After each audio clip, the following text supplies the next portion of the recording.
Hello students, welcome to Shumaya nursing study. आज का हमारा टॉपिक है lymphatic system. Students, lymphatic system को हम ड्रेनेज सिस्टम ही कहते हैं। क्यों? क्योंकि हमारी बॉडी का एक्सेस फ्लूइड ड्रेन कर लेता है। ड्रेन मीन्स कलेक्ट कर लेता है। तो स्टूडेंट्स, आज हम इसको डीपली और डिटेल पढ़ेंगे। तो चलते हैं एक्सप्लेनेशन की तरफ। तो स्टूडेंट्स, कुछ देर पहले मैंने आपको बताया कि लिम्फेटिक सिस्टम को हम ड्रेनेज सिस्टम भी कहते हैं। क्यों? क्योंकि हमारी बॉडी का एक्सेस फ्लूइड ड्रेन आउट कर लेता है, मीन्स कलेक्ट आउट कर लेता है। ये हमारी बॉडी में दो वाइटल रोल प्ले करता है। एक हमारा ब्लड का वॉल्यूम, उसको मेंटेन करके रखता है, और दूसरा इम्यून सिस्टम, हमारी इम्यूनिटी में हेल्प करता है। किस तरह ये फाइट करता है against disease. Lymphatic system is a part of circulatory and immune system. Circulatory means blood volume को मेंटेन करके रखता है, यानी ये आ गया कार्डियोवास्कुलर सिस्टम से रिलेटेड होता है। दूसरा, इम्यून सिस्टम से किस तरह रिलेट करता है। इम्यूनिटी का क्या मतलब होता है? Ability of the body to fight against the disease. तो ये क्या करता है? हमारी बॉडी को इन्फेक्शन से प्रिवेंट करता है। अभी हम आगे पढ़ेंगे कि ये बॉडी को ये किस तरह हमें इन्फेक्शन से प्रिवेंट करता है, हमारी बॉडी को प्रिवेंट करता है। Now coming to definition, network of vessels through which lymph drain from tissue in the blood. Network of vessels mean ये एक जाल है वेसल्स का, लिम्फेटिक वेसल्स का ये जाल है, जो कि क्या करता है? लिम्फ को ड्रेन करता है। अभी लिम्फ क्या है? लिम्फ एक क्लियर और स्लाइटली येलोइश फ्लूइड है। ये क्या करता है? उसको ड्रेन करता है फ्रॉम द टिश्यू। अब ये फ्लूइड कहाँ पाया जाता है? ये फ्लूइड पाया जाता है टिश्यू के इर्द गिर्द जो स्पेस होती है वहाँ पर ये प्रेजेंट होता है और वहाँ पाया जाता है इन द ब्लड। और ये जो ब्लड है, लिम्फ है, उसको ड्रेन करता है और इसी लिम्फ को ये जो हमारी वेसल्स हैं वापस ब्लड के अंदर ड्रेन कर देती है। तो स्टूडेंट्स, ये क्या है? नेटवर्क है, जाल है वेसल्स का, और ये क्या करता है? ड्रेन करता है हमारे लिम्फ को from the tissue in the blood. Tissues की जो इर्द गिर्द स्पेसेस होती हैं वहाँ पर ये लिम्फ फ्लूइड पाया जाता है, और ये क्या करती है? उस लिम्फ को ड्रेन करती है, कलेक्ट करती है, और वापस हमारे ब्लड के अंदर इसको पोर आउट कर देती है, यानी डाल देती है। इसकी सही डेफिनेशन देखिए, lymphatic system is a network of lymphatic vessels. यहाँ ही ऊपर पढ़ा है कि नेटवर्क है किसका? वेसल्स का, लिम्फेटिक वेसल्स का, and lymph nodes in different areas of body that maintains homeostasis. Lymphatic vessels का जाल है और लिम्फ नोड्स का। अभी लिम्फ नोड्स क्या है? लिम्फ नोड जो है वो सेकेंडरी ऑर्गन्स हैं हमारी लिम्फेटिक सिस्टम। ये क्या करता है? ये जो हार्मफुल जो मटीरियल यानी वेस्ट प्रोडक्ट्स जो भी लिम्फ के अंदर प्रेजेंट होते हैं, ये उसको चेकआउट करता है कि उसके अंदर कोई बैक्टीरिया, वायरस वगैरह तो नहीं प्रेजेंट, जो कि हमारे क्योंकि ये लिम्फ है ये वापस ब्लड के अंदर पोर आउट होना होता है, तो ये डिटेक्ट करता है हार्मफुल पैथोजेंस को और उसको क्लीन आउट करता है हमारे लिम्फ में से।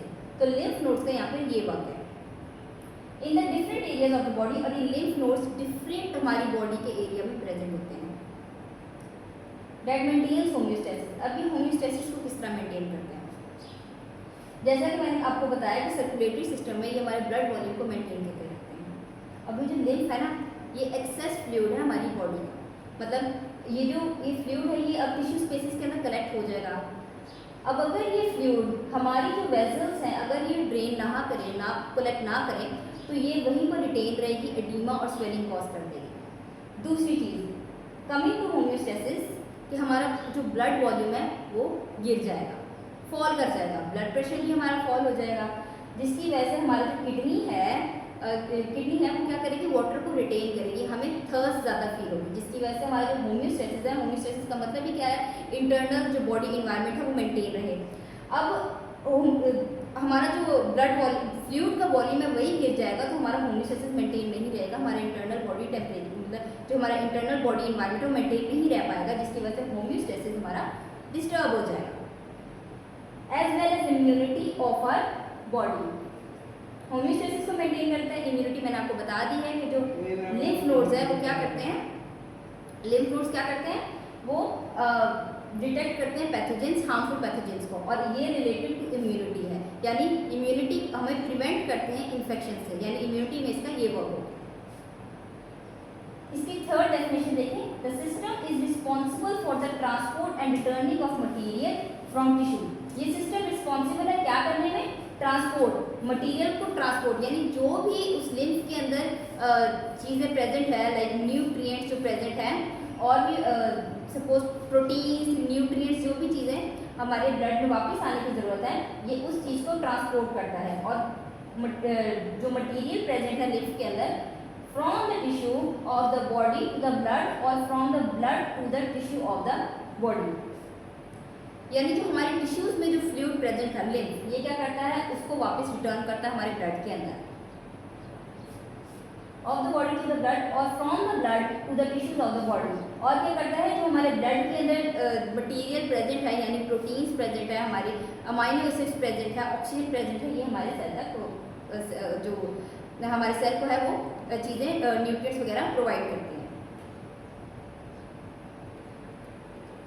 तो स्टूडेंट्स, अब है part components of lymphatic system. अब ये क्या है, लिम्फेटिक सिस्टम के पार्ट्स हैं, lymph, lymphatic vessels, lymph nodes and lymphoid organs. ये चारों चीज़ें मिलकर लिम्फेटिक सिस्टम को कंप्लीट करती हैं और ये जो है लिम्फेटिक सिस्टम को हेल्प करती हैं जो फ्लूइड जो एक्यूमुलेट हो गया था उसको ड्रेन करने में, यानी कलेक्ट करने में और वापस ब्लड के अंदर डालने के लिए। और दूसरी चीज़, ये नोड्स और ये लिम्फॉइड ऑर्गन्स है, ये हेल्प करते हैं हमारी इम्यूनिटी में। तो स्टूडेंट्स, आज हम इनको थोड़ा डिटेल से पढ़ेंगे। पहला कंपोनेंट आता है लिम्फ। तो स्टूडेंट, लिम्फ को थोड़ा डिटेलली पढ़ते हैं। तो स्टूडेंट्स, ये है डायग्राम। अब यहाँ से हम पढ़ेंगे लिम्फ जो है वो किस तरह बना और क्या क्या चीज़ें जो सेल को प्रोवाइड होनी है और क्या क्या इसके लिम्फेटिक सिस्टम के फंक्शंस हैं वो हम इसमें स्टडी करेंगे। अब ये है आर्टरियोल। पहले एक सिंगल आर्टरी होती है, उसके बाद वो दो ब्रांचेस में आर्टरियोल्स में डिवाइड होती है, फिर वो आर्टरियोल्स डिफरेंट आर्टीरियल कैपिलरीज में, ये देखिए आर्टीरियल कैपिलरीज में डिवाइड हो जाती है। ये है हमारा सिंगल सेल जो टिश्यू, लिम्फेटिक कैपिलरीज। ये कैपिलरीज प्रेजेंट है इसके अंदर, ये ग्रीन कलर की जो नजर आ रही है ये है हमारी लिम्फेटिक कैपिलरीज। अब होता क्या है, सिंगल पहले एक आर्टरी होती है, फिर arteriole and then it scattered into different arterial capillaries. अब आर्टरीज का क्या काम होता है, वो हमारे हार्ट से ब्लड लेकर आती है to the different parts of our body. अब ये जो है ब्लड लेकर आई, हमारी सेल्स को प्रोवाइड किया इसने ब्लड। अब वो जो हमारे सेल्स हैं वो जो भी उसको रिक्वायर्ड होता है, न्यूट्रिएंट्स, ऑक्सीजन प्रोवाइड करती है। अब जब ये जो आर्टीरियल एंड है कैपिलरीज का, ये एंडोथेलियम सेल से मिलकर बना होता है और इसमें जो है वो smaller molecules easily leak out हो जाते हैं, मतलब परमिएबल होती है, लेकिन जो लार्जर मॉलिक्यूल्स हैं वो इससे लीक आउट नहीं होते। अब हमारे सेल्स को क्या चाहिए था, ऑक्सीजन और न्यूट्रिएंट्स चाहिए थे। वो तो आर्टीरियल एंड ऑफ कैपिलरीज, यानी जो कैपिलरीज हैं आर्टरीज की, उसने जो है सेल को प्रोवाइड कर दिया, ठीक है, मतलब न्यूट्रिएंट्स और जो ऑक्सीजन थे, ऑक्सीजन रिच ब्लड लेकर आती है आर्टरीज, वो ब्लड मतलब उसमें जो ऑक्सीजन है और न्यूट्रिएंट्स हैं वो तो प्रोवाइड कर दिए। अब होता क्या है कि जो हमारी आर्टरी है ये 20 लीटर ब्लड जो है वो लेकर आती है, हमारे सेल्स को प्रोवाइड करती है। अब वो जो 20 लीटर ब्लड है, जो 20 लीटर जो आर्टीरियल कैपिलरीज है उसमें से लीक आउट होता है,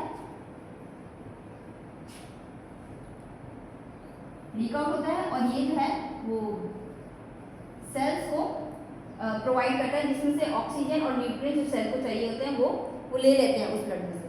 अब क्या होता है, वापस जब ऑक्सीजन और न्यूट्रिएंट्स प्रोवाइड कर दिए सेल को, अब जब वापस जाएगा ब्लड तो वो जो हमारा जो अब जिस तरह आर्टरीज है, artery then arteriole then it is scattered into different arterial capillaries. इसी तरह वेन में है, vein then comes venule and then capillaries, small venous end of capillaries are present। अब क्या होता है, जैसे ही उसने 20 लीटर जो ब्लड है वो लेकर आई आर्टरी हमारी, उसने क्या किया, ऑक्सीजन सेल्स को प्रोवाइड किया, यानी लीक आउट हुआ। अब उसमें जो ऑक्सीजन और न्यूट्रिएंट्स थे वो सेल ने ले लिए। अब जब वेन में वापस किया ब्लड, वेन का क्या काम है, जो डीऑक्सीजनेटेड ब्लड है वो वापस हार्ट तक लेकर जाना। 17% लीटर। अब वापसी पे क्या 17 लीटर फ्लूइड जो था वो ब्लड जो था वो रिटर्न बैक हो गया, डिसबैलेंस हो गया। 20 लीटर आया, 20 लीटर जाना चाहिए था, लेकिन गया कितना 17 लीटर। अब यहाँ पर जो टिश्यू स्पेसिस थी, यानी जो टिश्यू है, ये देखिए जो टिश्यूज प्रेजेंट है इसके दरमियान में जो स्पेस है उसमें जो 3 लीटर फ्लूइड है वो एक्यूमुलेट हो जाएगा, यानी वहां पर रह जाएगा। गौर से सुने, जिस तरह ये ब्लड लेकर आई, जो कैपिलरीज थे उसमें से जो ऑक्सीजन और न्यूट्रिएंट्स जो चाहिए थे हमारे सेल को वो मिल गए, लेकिन जब वो ऑक्सीजन और न्यूट्रिएंट्स प्रोवाइड कर रही थी तब हमारी जो कैपिलरीज हैं उसमें से थोड़ा सा फ्लूइड जो था वो लीक आउट हो गया। अब वो जो थोड़ा फ्लूइड था वो था 3 लीटर फ्लूइड। जैसा कि वहाँ पे 17 लीटर गया, 3 लीटर फ्लूइड वहाँ पे ही रह गया, यानी हमारी कैपिलरीज में थोड़ा सा फ्लूइड जो है वो लीक आउट हो गया। अब उस फ्लूइड में जो फ्लूइड रिच था उसमें प्लाज्मा की कंसंट्रेशन ज़्यादा थी। जैसा कि मैंने आपको बताया कि जो कैपिलरीज थे उसमें से लार्जर मॉलिक्यूल्स पास आउट नहीं हो सकते थे, लार्ज प्रोटीन्स पास आउट नहीं हो सकती, red blood cell, white blood cell pass out नहीं हो सकते थे। तो क्या लीक हुआ, उसमें से प्लाज्मा की कंसंट्रेशन ज़्यादा थी, यानी इस जो 3 लीटर फ्लूइड था इसमें प्लाज्मा की कंसंट्रेशन ज़्यादा थी। अब प्लाज्मा क्या है?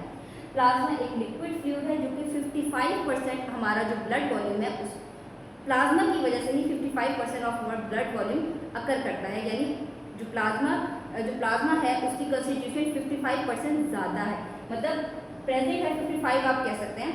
You can recognise it like 55% of plasma is present in our blood, यानी जो हमारा ब्लड वॉल्यूम है 55% ऑफ प्लाज्मा की वजह से ज़्यादा होता है। अब ये जो 3 लीटर फ्लूइड था जो कि लीक आउट हुआ था जब हम इसको सेल को ऑक्सीजन और न्यूट्रिएंट प्रोवाइड कर रही थी हमारी कैपिलरी एंड ऑफ आर्टरीज, थोड़ा सा जो फ्लूइड था वो लीक आउट हो जाता है। अब वो जो फ्लूइड लीक आउट हुआ था वो था 3 लीटर फ्लूइड जो कि हमारे टिश्यू स्पेस के जो दरमियान थी वो एक्यूमुलेट हो गया। अब इस टिश्यू स्पेस को हम इंटरस्टिशियल स्पेस भी कहते हैं। इंटरस्टिशियल स्पेस क्यों कहते हैं? Inter mean between and stitial mean tissues, यानी टिश्यू के दरमियान की जो स्पेस है उसे हम इंटरस्टिशियल स्पेस कहते हैं। कंफ्यूज ना होइएगा कि what is tissue space and what is interstitial space. और अब इसके दरमियान में जो 3 लीटर फ्लूइड था ये जो एक्यूमुलेट हुआ इसे हम क्या कहेंगे? इंटरस्टिशियल फ्लूइड और टिश्यू फ्लूइड। अब चलते हैं हम अगली कहानी की तरफ कि क्या होता है। अब यहाँ पर जो प्रेजेंट है, यहाँ ये जो ग्रीन सी आपको दिख रही है जो बीच में प्रेजेंट है हमारी वेन्स या हमारी आर्टरीज के दरमियान, ये क्या है? Lymphatic capillaries. ये मैंने आपको पहले बताया कंपोनेंट्स में क्या था, लिम्फेटिक कैपिलरीज। लेकिन अभी हम जो है लिम्फ को डिस्कस कर रहे हैं कि लिम्फ किस तरह बनेगा, लेकिन लिम्फेटिक कैपिलरीज का यहाँ पे बहुत इंपॉर्टेंट रोल है। ये क्या करती है? इस 3 लीटर फ्लूइड को ड्रेन कर लेते हैं। यहाँ पे एरो बना हुआ है, यहाँ ये टिश्यू स्पेसेस है, यहाँ से ये लिम्फ को कलेक्ट कर लेते हैं। अब ये जो 3 लीटर फ्लूइड था अगर ये इसी टिश्यू स्पेस के अंदर रहा ना तो ये एडीमा कॉज कर देगा, स्वेलिंग कॉज कर देगा। अब जो हमारा लिम्फेटिक सिस्टम है, ये लिम्फेटिक कैपिलरीज क्या करती है? उस 3 लीटर फ्लूइड को ड्रेन कर लेती है, कलेक्ट कर लेती है। अब ये जो लिम्फेटिक कैपिलरीज हैं इसके नीचे जो है लिम्फेटिक वेजल्स, लिम्फेटिक वेजल से ही आगे जाके ये लिम्फेटिक कैपिलरीज स्कैटर आउट हो रही होती है। फिर क्या होता है? जैसे ही ये 3 लीटर फ्लूइड ये ड्रेन करती है यानी कलेक्ट करती है हमारी लिम्फेटिक कैपिलरीज, तो फिर ये इस फ्लूइड को हम क्या कहेंगे? हम इसे लिम्फ कहेंगे। क्यों? क्योंकि ये लिम्फेटिक कैपिलरी के अंदर कलेक्ट हो जाती है, ड्रेन आउट हो जाती है, यानी हमारी जो लिम्फेटिक कैपिलरीज है वो उसको कलेक्ट कर लेती है, तो इसलिए हम इसको क्या कहेंगे? लिम्फ। लिम्फ जो है, अब हमारा लिम्फ क्या है? ये क्लियर है और स्लाइटली येलोइश होता है। मैंने आपको पहले ही बताया है कि इसमें जो 3 लीटर फ्लूइड था इसमें ज़्यादा कंसंट्रेशन किसकी थी? प्लाज्मा की थी। तो प्लाज्मा हमारा क्या है? स्लाइटली येलोइश फ्लूइड है, तो जिसकी वजह से जो हमारा लिम्फ है इसका कलर भी स्लाइटली येलोइश है। तो स्टूडेंट्स अब आपको पता चल गया होगा कि जो 20 लीटर फ्लूइड जिसने हम हमारे सेल्स को प्रोवाइड किया उसमें से न्यूट्रिएंट्स और ऑक्सीजन हमारे सेल्स ने ले लिया। अब जब ये कैपिलरीज जो आर्टीरियल कैपिलरीज थी जब ये प्रोवाइड कर रही थी तो कुछ जो फ्लूइड है वो लीक आउट हो गया। और वापसी में कितना गया, 17 लीटर गया। और वो जो फ्लूइड था वो 3 लीटर बच गया, यहाँ पे वो एक्यूमुलेट हो जाता है इस टिश्यू स्पेसिस के दरमियान। हमारी जो लिम्फेटिक कैपिलरीज थी वो इस जो ये फ्लूइड था इसको ड्रेन कर लेती, कलेक्ट कर लेती। अब आगे जो है लिम्फेटिक वेसल इसको फर्दर आगे लेकर जाती हैं। अब आपको पता चल गया जब जो ये 3 लीटर फ्लूइड था, जैसे लिम्फेटिक कैपिलरीज ने इसको कलेक्ट किया तो वो क्या बन गया, लिम्फ बन गया। तो स्टूडेंट्स अब आपको समझ लग गई होगी कि लिम्फ किस तरह बना। तो स्टूडेंट्स डायग्राम में हमने सीखा कि लिम्फ किस तरह से बना, उसको लिम्फेटिक वेजल्स क्या थी, लिम्फेटिक कैपिलरीज का क्या वर्क था, और किस तरह हमारे जो सेल्स को था वो न्यूट्रिएंट्स और ऑक्सीजन हमारी जो आर्टरीज ने प्रोवाइड किया, और फॉर्मेशन ऑफ लिम्फ किस तरह हुआ। अब हम इसका थोड़ा और स्टेप बाय स्टेप मैं आपको इसका समझाती हूँ। एक दफ़ा दोबारा से हम रिव्यू ले लेते हैं इसका। Lymph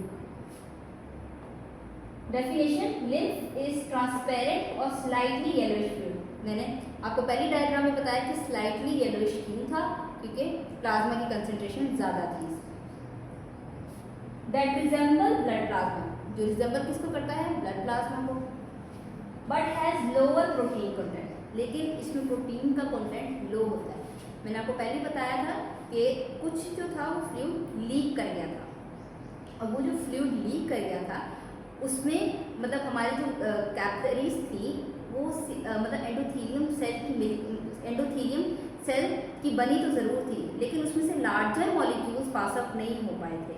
larger molecules related to protein such as fibrinogen, globulins, ये जो थे प्रोटीन से पास आउट नहीं हो पाए। अब जो एल्ब्यूमिन है वो भी प्रोटीन है, वो स्मॉलर अमाउंट में लीक आउट हो गया था, तो जिसकी वजह से इसका जो प्रोटीन कंटेंट था वो लो था, यानी प्रोटीन ज़्यादा लीक आउट नहीं हो पाए।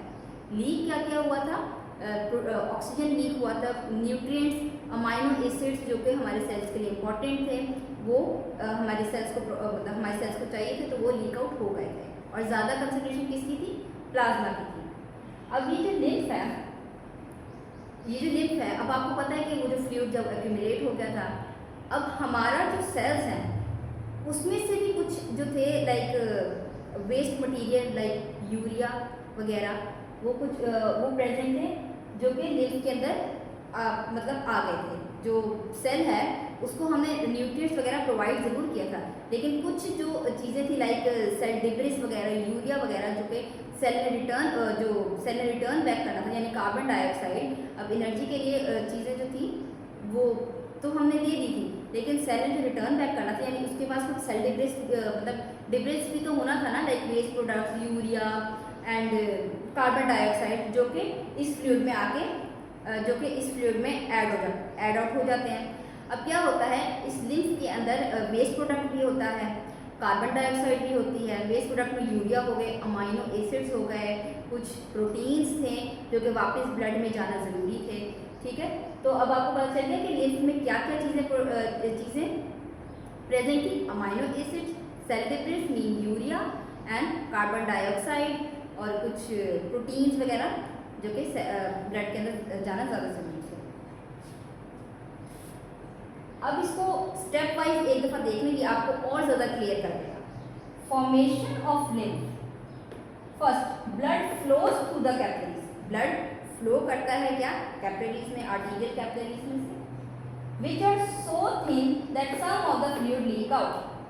अब ये जो कैपिलरीज थी ये एंडोथीलियम सेल से मिलकर बनी थी, ये थिन थी, यानी इसमें से जो थे वो कुछ जो मॉलिक्यूल्स थे वो लीक आउट हो गए थे, लेकिन जो लार्जर मॉलिक्यूल थे, रेड ब्लड सेल, WBCs, वो लीक आउट नहीं हो पाते, protein, larger protein leak out नहीं होते, लेकिन कुछ जो स्मॉलर मॉलिक्यूल्स थे वो लीक आउट हो जाते हैं।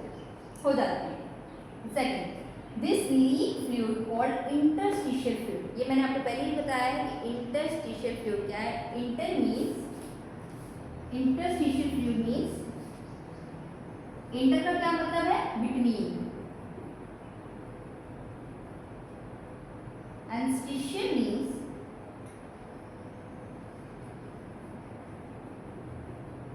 टिश्यूज।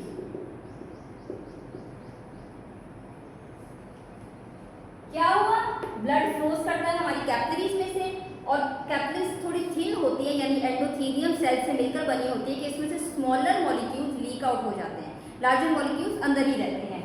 अब वो जो लीक आउट, जब ये लार्जर मॉलिक्यूल्स जब सेल को प्रोवाइड कर रहे होते हैं न्यूट्रिएंट्स वगैरह, तो कुछ फ्लूइड भी लीक आउट हो जाता है जिसमें स्मॉलर प्रोटीन्स प्रेजेंट होती हैं, अमाइनो एसिड्स वगैरह प्रेजेंट होते हैं, जो कि प्लाज्मा प्रेजेंट है, लीक आउट हो जाता है उसमें से।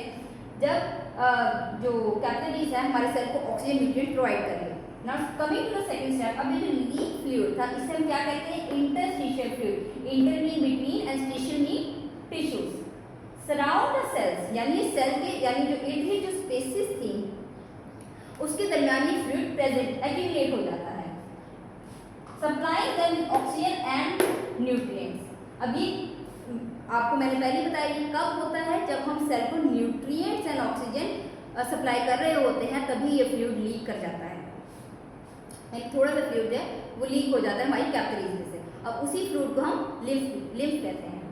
दूसरी third step, now as the fluid leak out from the arterial capillaries, अब जैसे ही ये फ्लूइड लीक आउट होता है आर्टीरियल कैपिलरीज में से, 20 litres and 70 litres go back in the value. यहाँ पर जो स्टेप है इसको जरा गौर से देखिएगा। अब जो फ्लूइड जो लीक आउट हुआ, यानी जब हम ऑक्सीजन न्यूट्रिएंट्स प्रोवाइड कर रहे थे सेल को, तो थोड़ा सा फ्लूइड लीक आउट हो गया आर्टीरियल कैपिलरीज में से। आर्टरीज ने सेल को 20 लीटर फ्लूइड को लेकर आई थी, 20 लीटर ब्लड को लेकर आई थी, सेल को ऑक्सीजन न्यूट्रिएंट्स प्रोवाइड की। उसके बाद क्या हुआ, थोड़ी सी अमाउंट में फ्लूइड जो था वो कैपिलरीज में से लीक कर गई, जिसमें प्लाज्मा की कंसंट्रेशन ज़्यादा थी। आर्टीरियल कैपिलरीज 20 लीटर ब्लड लेकर आई, वापस कितना गया, 17 litre go back in the when, यानी वेन के अंदर 17 लीटर चला गया। ये तो डिसबैलेंस हो गया ना हमारा ब्लड वॉल्यूम, हमारा फ्लूइड का जो कंसंट्रेशन था वो डिसबैलेंस हो गया, बैलेंस मेंटेन ही नहीं रहा। Fourth step, now 3 litre of the fluid is carried out by lymphatic capillaries. 20 litre fluid लेकर आई आर्टरी, 17 लीटर वापस गया। अब जो 3% फ्लूइड था, अब वो जो 3% लीटर जो फ्लूइड प्रेजेंट था, मैंने आपको डायग्राम में बताया, वो क्या करता है, लिम्फेटिक कैपिलरीज, वहाँ पे ग्रीन कलर की लिम्फेटिक छोटी छोटी कैपिलरीज थी, आपको मैंने डायग्राम में दिखाई, वो इस फ्लूइड को जो फ्लूइड लीक आउट हुआ था वो ये कैपिलरीज कलेक्ट कर लेती है, यानी ड्रेन कर लेती है।